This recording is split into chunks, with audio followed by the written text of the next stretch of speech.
Same rule, put your knife in the corner, clean it out, and then one more pass. And that keeps this side of the paper nice and clean. Okay, there we go. Nothing really to it. We're not even using a lot of compound here.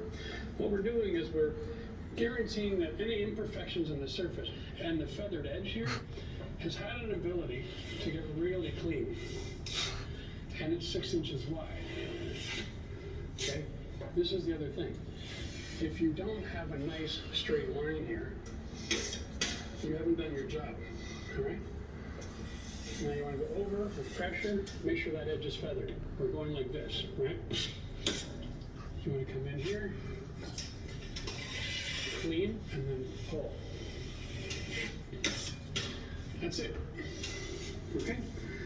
That's it. Now that side of that corner is finished. You aren't going to need any more applications for a level 3.